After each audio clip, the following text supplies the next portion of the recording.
Hello everyone, today we are going to study the basic concepts of trigonometry. So what is actually the word trigonometry means?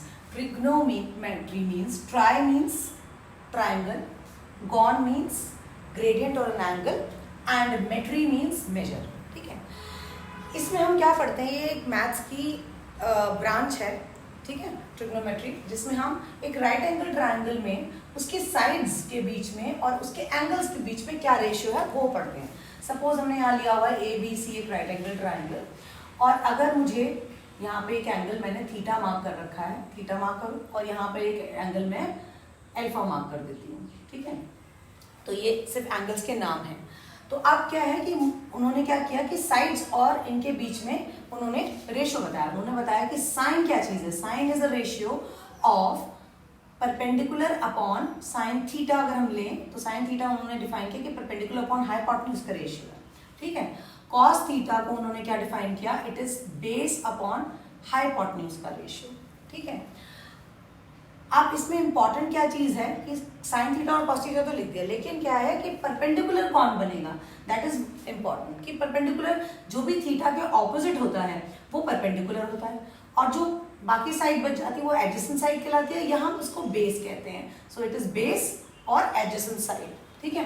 Perpendicular हम इसको कह देंगे, right here perpendicular. Perpendicular हमेशा किसके opposite होता है, theta के opposite वाली साइड परपेंडिकुलर मानी जाती है जब हम ये वाला थीटा ले रहे हैं. अगर हम ये अल्फा लेंगे तो परपेंडिकुलर फिर उसके हिसाब से चेंज हो जाएगा. देखो एक और ट्रायंगल में दिखाती हूँ. अगर हम ये वाला अल्फा कंसिडर करेंगे और हम साइन अल्फा लिखना चाहते हैं यहाँ पर, तो क्या रेशियो होगा, क्या बनेगा, ए बी सी. तो अगर हम यहाँ पे लिखेंगे तो परपेंडिकुलर मेरा फिर बी सी हो जाएगा. Perpendicular will be considered B C and this will be your base. यानी परपेंडिकुलर जो है वो थीटा के हिसाब से चेंज हो रहा है, ठीक है. और हाइपोटेन्यूज जो है वो ये वाली साइड होती है जो अपोजिट टू 90 होती है. ये चीजें आपको पाइथागोरस में ऑलरेडी क्लियर होंगी कि हाइपोटेन्यूज हम किसको कहते हैं और हम परपेंडिकुलर किसको कहते हैं. तो यहाँ पे क्या नई चीज क्या है कि साइन थीटा के ऑपोजिट वाली साइड जब भी हम एंगल निकालते हैं तो उसके ऑपोजिट वाली साइड को परपेंडिकुलर कहलाता है. अगर हम यहाँ साइन अल्फा लिखेंगे इस ट्राइंगल में, suppose we have to find sine alpha, तो परपेंडिकुलर अपॉन हाइपोटेन्यूज का रेशियो जो है वो क्या कहलाएगा, आपका क्या कहलाएगा, परपेंडिकुलर अपॉन हाइपोटेन्यूज का साइन अल्फा. और अगर मैं कॉस अल्फा फाइंड करना चाहती हूँ तो क्या हो जाएगा कि बी अपॉन एच, ठीक है. तो क्या हुआ कि उन्होंने परपेंडिकुलर अपॉन हाइपोटेन्यूज के रेशियो को साइन थीटा कहा गया, बेस अपॉन हाइपोटेन्यूज के रेशियो को कॉस थीटा कहा गया. और क्योंकि ये दूसरा ट्राइंगल है तो मैंने यहाँ सेम चीज लिखी है अल्फा लेके, ठीक है. तो ये चीज बहुत इंपॉर्टेंट है कि अल्फा और थीटा के हिसाब से आपका परपेंडिकुलर चेंज होता है. तो ये चीज बहुत बार क्वेश्चंस में आएगी कि आपका थीटा कोई और है. सपोज मैं यहाँ पे इसको साइन सी लिख दूं, यानी साइन सी की वैल्यू है ये, है ना, theta belongs to sine C, angle C है, और यहाँ पे अल्फा की वैल्यू क्या है, साइन ए. तो साइन ए और साइन अल्फा एक ही चीज है यहाँ, है ना.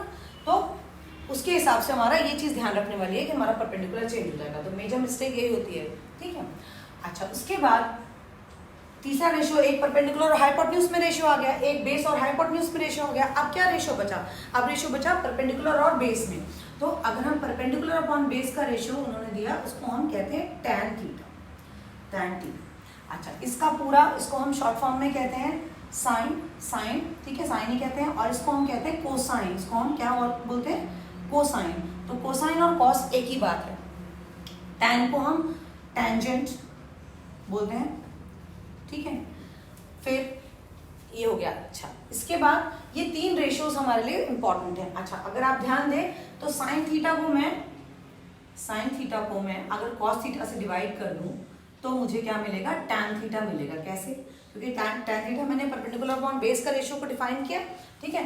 तो देखो यहाँ पे क्या लिखा था, साइन की वैल्यू क्या लिखी थी, पी बाय एच. तो P by H divided by B by H, और ये डबल डिवाइड है. तो फाइनली क्या आ गया, P बाय एच, और इसका रेसिप्रोकल H बाय B. तो मुझे क्या मिला, एच एच कैंसिल, क्या मिला रेशियो, P बाय B. यानी P बाय B जो है हमारा क्या है, P by B is tan theta. यहाँ तक समझ में आ गया, यहाँ तक क्लियर है, ठीक है. अब इनके ऑपोजिट्स होते हैं. साइन का ऑपोजिट, इसके लिए मुझे ये रब करना पड़ेगा यहाँ पर. तो साइन का ऑपोजिट कौन होता है, और ये ट्राइंगल भी अब मैं हटा देती हूँ. आई थिंक ये बात समझ में आ गई होगी. ये ट्राइंगल भी मैं हटा देती हूँ और यहाँ पर ये भी हटा देती हूँ, क्योंकि मैंने एक्सप्लेन कर दिया कि कैसे आया टैन थीटा. अब साइन थीटा का ऑपोजिट क्या होता है? साइन थीटा का ऑपोजिट होता है कोसेक, कोसेक थीटा, ठीक है। सेक का ऑपोजिट, तो इसका ऑपोजिट है तो क्या हो जाएगा? हाइपोटेन्यूज अपॉन परपेंडिकुलर रेशियो को कोसेक थीटा बनाया गया, ठीक है। देन कॉस या कोसाइन का उल्टा कौन होता है? सेकेंट, सेकेंट लिखो चाहे सेक लिखो, तो it is known as commonly known as sec theta. तो हम सेक थीटा लिखें या सेकेंड थीटा लिखें? सेकेंड भी लिख देती हूँ यहाँ पर, ठीक है, ताकि कंफ्यूजन ना हो। अब सेकेंड थीटा क्या हो जाएगा? Hypotenuse upon base. And then tan का उल्टा क्या होता है? कोटैंजेंट। सो कोटैंजेंट को हम क्या लिखते हैं? सिंपल शॉर्ट फॉर्म में cot theta. Cot theta will be equal to B by H.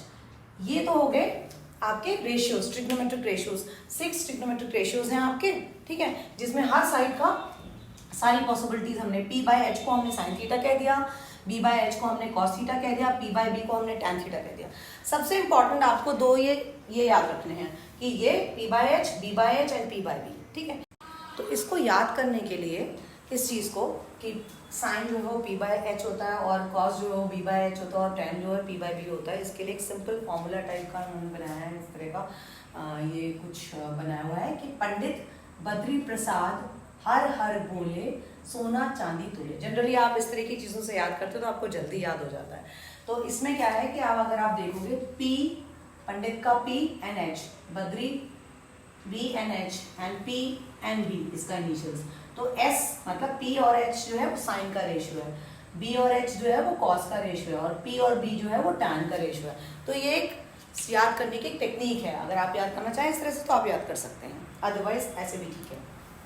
फिर इसके ऑपोजिट आपको याद हो जाएंगे कि कॉस थीटा, कोसेक थीटा जो है वो एच साइन का उल्टा होता है, सीकेंट जो है वो कॉस का उल्टा, यानी कॉस का उल्टा सेक होता है, टैन का उल्टा कॉट होता है, साइन का उल्टा कोसेक होता है, साइन का उल्टा कोसेक होता है और कॉस जो है वो सेक का उल्टा होता है। कई जगह साइन और कॉस की आगे पेयरिंग होती है इसलिए कंफ्यूजन क्रिएट होता है, इसलिए साइन का उल्टा हमेशा याद रखो, साइन का उल्टा कोसेक होता है और कॉस का उल्टा सिर्फ सेक होता है, ठीक है।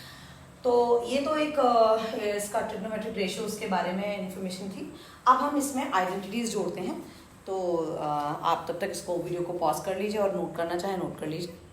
तो आप समझते हैं कि हम ये पढ़ क्यों रहे हैं, इसकी एप्लीकेशन कहाँ है? ट्रिग्नोमेट्री की एप्लीकेशन ये है कि सपोज कभी कोई बिल्डिंग है या कभी कोई पहाड़ है, माउंटेन है, या हम वहाँ बिना जाए उसकी अगर हाइट नापना चाहते हैं, ऐसी कई सारी चीज़ें होती है जिसमें हम नहीं जा सकते, तो वहाँ बिना जाए अगर हम उसकी हाइट नाप सकते हैं, अगर हमें एंगल का पता हो, या तो मुझे एंगल मालूम हो और यहाँ से डिस्टेंस मालूम हो, बिल्डिंग से डिस्टेंस सपोज यहाँ पे कुछ भी है तो सपोज x मीटर डिस्टेंस है, मुझे इस बिल्डिंग से डिस्टेंस मालूम है और इस बिल्डिंग की मुझे हाइट निकालनी है, ठीक है। तो इन रेशियो से, इन ट्रिग्नोमेट्रिक रेशियो से, और मुझे एंगल ऑफ इंक्लिनेशन मालूम है कि थीटा एंगल बना रहा है यहाँ पे, ठीक है। मान लो मैं बिल्डिंग से x मीटर दूर खड़ी हूँ और बिल्डिंग की हाइट h है और मुझे पता लगाना है कि इस पे जो ये फ्लैग लगा हुआ है इसकी कितनी टोटल कितनी हाइट पर ये जमीन से ग्राउंड से कितनी हाइट पर ये फ्लैग लगा हुआ है, तो कैसे पता लगाएंगे? तो उस केस में क्या होगा कि आपको अगर आपको ये डिस्टेंस मालूम है और आपको ये एंगल थीटा मालूम है तो आप हाइट निकाल सकते हैं, और अगर आपको हाइट मालूम है तो आप अपना डिस्टेंस निकाल सकते हैं, और अगर आपको हाइट और डिस्टेंस दोनों मालूम है तो आप एंगल थीटा निकाल सकते हैं, इंक्लिनेशन निकाल सकते हैं कि कितने डिग्री पर वो ऐसे इंक्लाइंड है, ठीक है। तो इन कई सारी चीज़ों में ऐसे आपको निकालने में ये हेल्प करता है, ठीक है। तो ये तो बेसिकली ये चीज़ हो गई। अब इसके बाद हम पढ़ते हैं कि इसमें, तो बेसिकली अब हम डिस्कस करेंगे व्हाट आर ट्रिग्नोमेट्रिक आइडेंटिटीज, ठीक है। ट्रिग्नोमेट्रिक आइडेंटिटीज में सबसे पहली आइडेंटिटी है sine square theta plus cos square theta is equal to 1। ऐसी हमारी 3 आइडेंटिटीज हैं, ठीक है। इसी आइडेंटिटी से बाकी तीनों आइडेंटिटी निकल आएंगी, ठीक है। तो क्या करना है हमने, अगर हम इस आइडेंटिटी को, अगर आपको ये आइडेंटिटी याद हो जाती है तो इस आइडेंटिटी को अगर आप साइन स्क्वायर थीटा से डिवाइड कर दो, ठीक है, अगर आप इसको साइन स्क्वायर थीटा से डिवाइड करो तो आपको दूसरी आइडेंटिटी मिलेगी। तो इसको मैं दोबारा लिख लेती हूँ, sine square theta plus cos square theta is equal to 1, और हम इसको पूरे को साइन स्क्वायर थीटा से डिवाइड करें, इसको भी साइन स्क्वायर थीटा से, तो इंडिविजुअली डिवाइड कर देते हैं, sine square theta and sign square theta, both sides हमने साइन स्क्वायर थीटा से डिवाइड किया। तो हमें क्या मिला 1 प्लस साइन अपॉन साइन 1 आ गया, ठीक है। और फिर cos square plus sign, cos square upon sine square क्या बन गया, कॉट स्क्वायर, ठीक है, कॉट स्क्वायर थीटा, क्योंकि हमें पता है कि कॉट थीटा क्या होता है, cot theta is cos theta over sine theta. ठीक है, अभी हमने पढ़ा था कि cos theta over sine theta, और टैन थीटा क्या होता है, tan theta is sine theta over cos theta. ठीक है, तो कॉट स्क्वायर थीटा आ गया, और यहाँ पे क्या आ गया, कोसेक स्क्वायर थीटा, क्योंकि 1 साइन स्क्वायर, साइन किसका ऑपोजिट है, कोसेक स्क्वायर थीटा का, तो ये आ गया आपका कोसेक स्क्वायर थीटा। ठीक है, तो ये साइन का ऑपोजिट अगर नहीं समझना तो लिख देती हूँ, साइन थीटा का ऑपोजिट क्या होता है, 1 कोसेक थीटा होता है। ठीक है, अच्छा अब हमें और भी मालूम है कि कॉस थीटा का ऑपोजिट कौन होता है, वो भी लिख देते हैं यहाँ पर। ठीक है, वो आगे वाले में जरूरत पड़ेगी, 1 सेक थीटा। ठीक, तो ये सेकेंड आइडेंटिटी आ गई मेरी, ये वाली, 1 plus cot square theta is equal to cosec square theta.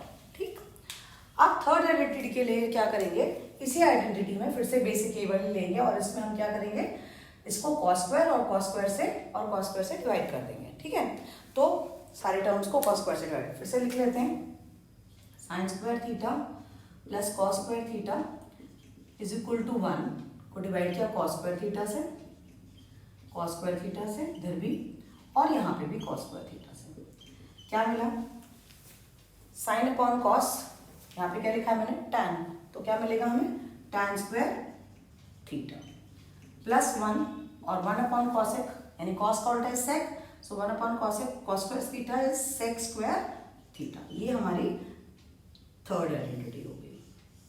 तो basically there are 3 identities, 1, 2 and 3। ठीक है, तो ये तीनों आइडेंटिटीज फर्स्ट वाली से डिराइव हो सकती हैं। अगर आपको फर्स्ट आइडेंटिटी आती है तो आप बाकी दोनों आइडेंटिटीज, फर्स्ट आइडेंटिटी में अगर आप साइन स्क्वायर थीटा से डिवाइड करेंगे जैसे मैंने दिखाया, तो आपको दूसरी वाली आ जाएगी, और अगर आप इसको कॉस स्क्वायर थीटा से डिवाइड करेंगे तो तीसरी वाली आ जाएगी। ठीक है, तो ये ट्रिग्नोमेट्रिक आइडेंटिटीज हैं, इनकी जरूरत पड़ती है प्रूविंग वाले क्वेश्चंस में। तो जब हम लास्ट वाले एक्सरसाइज करेंगे तब हम इसके क्वेश्चंस और इनके यूसेज करके आपको दिखाएंगे। ठीक है, आप वीडियो पॉज करके इसको नोट कर लीजिए। अब समझते हैं कॉम्प्लीमेंट्री एंगल्स। कॉम्प्लीमेंट्री एंगल्स क्या होते हैं कि जब कोई दो एंगल्स का सम 90 होता है उसको हम कॉम्प्लीमेंट्री कहते हैं। यहाँ पे ट्राइंगल ए बी सी में बी इज ऑलरेडी 90, तो बचे ए और सी एंगल ए और सी का सम कितना हुआ, 90 हुआ। ठीक है, तो एंगल ए प्लस सी यानी कॉम्प्लीमेंट्री एंगल हो गए। तो अब एंगल सी को मैं लिख सकती हूँ 90 माइनस एंगल ए। ठीक, तो एंगल सी, अगर यहाँ पे मैं इसका साइन सी निकालती हूँ, ठीक है, अगर मैं इसका साइन सी निकालती हूँ तो क्या होगा कि sine C will be equal to, ये परपेंडिकुलर हो जाएगा तो ए बी बाय ए सी। ठीक है, एंड अभी हमने देखा angle C and written as 90 minus A, तो यहाँ पे मैं लिख सकती हूँ कि sine 90 minus angle A is also equal to sine C. ठीक है, 90 माइनस एंगल ए के बराबर अगर कर दूं तो साइन सी के बराबर, और ए बी बाय सी ए सी के बराबर।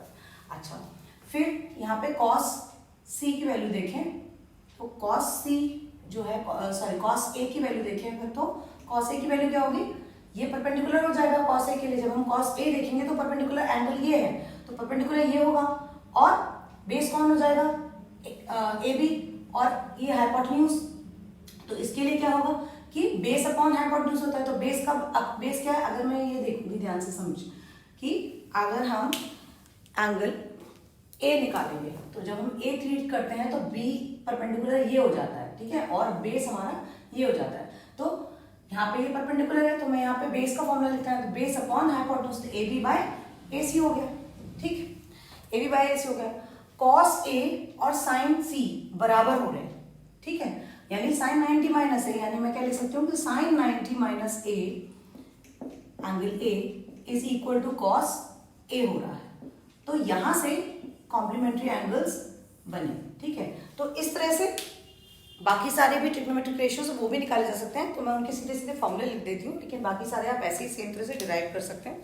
ठीक है, कि complementary angle sine 90 minus A cos A कैसे है, ठीक है, कॉस एंगल ए कैसे है, तो ऐसे ही कॉस 90 माइनस ए लिखूं तो फिर से मुझे मिलेगा साइन ए। ठीक, अच्छा, और अगर मैं सेक 90 माइनस ए लिखूं तो मुझे मिलेगा कोसेक ए, और अगर मैं कोसेक लिखूं तो 90 minus angle A will give me what, sec A. Sec और कोसेक की पेयरिंग होती है, ठीक है, और साइन और कोसाइन की पेयरिंग होती है। तो इसलिए जो है, अब अगर हम यहाँ पे tan लिखें, tan 90 माइनस ए लिखें तो क्या हो जाएगा, 90 माइनस ए क्या देगा आपको, cot a, ठीक। और सिमिलरली cot 90 माइनस ए हमें क्या दे देगा, बिल्कुल सेम मेथड से हमें tan a दे देगा, ठीक है, हमें क्या दे देगा, tan a दे देगा। तो ये कॉम्प्लीमेंट्री एंगल जैसे मैंने समझाया फर्स्ट वाला, फिर से बता देती हूँ कि अगर कोई ट्राइंगल ABC है उसमें A प्लस सी, भाई एंगल भी 90 है, तो A प्लस सी का सम क्या होगा, A प्लस सी का सम क्या होगा, वो भी 90 ही होगा। बात समझ आ रही है कि A प्लस सी का सम भी 90 होगा। अब angle C will be 90 minus A and angle C will be 90 minus A, ठीक है। अगर मैं साइन C लिखना चाहती हूँ तो परपेंडिकुलर ये है AB और हाइपोटेन्यूज ये होगा AC, तो sine C is equal to AB upon AC and sine C can be manipulated and written as 90 minus A, है ना। अब इसी ट्रायंगल में अगर हम cos A की वैल्यू निकालने लगे, एंगल चेंज कर देते हैं, C से हम A पर आ गए, A पे आए तो परपेंडिकुलर ये हो जाएगा, बेस ये हो जाएगा। तो cos का फॉर्मूला होता है बेस अपॉन हाइपोटेन्यूज, तो बेस क्या हो जाएगा, AB बाय AC। फिर से अब यहाँ पे AB बाय AC, ये भी और ये भी AB बाय AC दोनों इक्वल है, तो दोनों को इक्वेट कर सकते हैं। तो क्या होगा, sine 90 minus A is equal to cos A हो जाएगा। दैट मीन्स कि साइन 90 माइनस ए जो है वो कॉस ए के बराबर। इससे हमारे बाकी सारे भी सिमिलर मैनर में आ जाएंगे कि कॉस 90 माइनस ए को लिखा जा सकता है sine A and so on, ठीक है। तो ये कॉम्प्लीमेंट्री एंगल्स का कॉन्सेप्ट हो गया, ठीक। आई होप समझ में आ गया होगा, ठीक है। आगे हम क्वेश्चन करते हैं और ठीक है, आप देखिए, pause the video to note it down. तो बच्चों कॉन्सेप्ट्स क्लियर हो गए, कॉन्सेप्ट्स हमने पढ़ लिए। अब उसके बेसिस पे हम उसको अप्लाई कैसे करेंगे, तो एक छोटा सा एग्जांपल हम अभी डिस्कस करते हैं। बाकी सारे एग्जांपल्स या जो भी एक्सरसाइज है वो हम नेक्स्ट वीडियो में करेंगे cover. So suppose tan a is equal to आपको गिवन है 4/3 एंड आपने एक ट्राइंगल बना लिया जिसमें एंगल आपको राइट एंगल एट B, ठीक है, and you have to find all the trigonometric ratios other than tan, ठीक है। तो हमें क्या क्या फाइंड करना है, cot a, फिर sin a, फिर cos a भी, फिर sec a भी फाइंड करना है, ठीक है, और फिर क्या फाइंड करना है, cosec a। तो ये सारे हमारे कितने रेशियोज हो गए, 6 ट्रिग्नोमेट्रिक रेशियोज हो गए ना, ठीक। तो अब ये हमें फाइंड करना है। तो cot a इसके हिसाब से क्या होगा, cot a क्या होगा, तो अगर ये tan a है, tan a क्या होता है, अभी बताया था, परपेंडिकुलर अपॉन बेस होता है, ठीक है। tan a is perpendicular upon base. तो परपेंडिकुलर कौन होगा, अगर एंगल ये है तो उसके ऑपोजिट वाला परपेंडिकुलर होता है, तो this is perpendicular and this is base. Pythagoras theorem को अप्लाई करके हम ये वाला साइड निकाल लेंगे। कैसे निकलेगा कि AC square will be equal to you know AB square plus BC square, ठीक है। राइट एंगल ट्रायंगल में ही पाइथागोरस थ्योरम लगती है। तो AC square will B, AB square क्या हो गया आपका 3 का स्क्वायर एंड BC स्क्वायर आपका हो गया 4 का स्क्वायर, सो 9 प्लस 16 क्या बन गया आपका 25 and that is equal to AC square. So AC is equal to what, AC is equal to 5 आ गया आपका अंडर रूट लेके, ठीक है। तो आपको ये साइड मालूम पड़ गई। अब हमें सिर्फ इनके फॉर्मूले लिखने हैं। cot is opposite to tan, cot क्या होता है, tan के ऑपोजिट है ना, तो क्या आएगा, base upon perpendicular. So base कितना है, base is what 3 and perpendicular is 4, तो 4/3 का उल्टा 3/4। साइन क्या होता है, sine is perpendicular upon hypotenuse, तो परपेंडिकुलर अपॉन हाइपोटेन्यूज P/H। क्या लिखेंगे हम साइन में 4/5।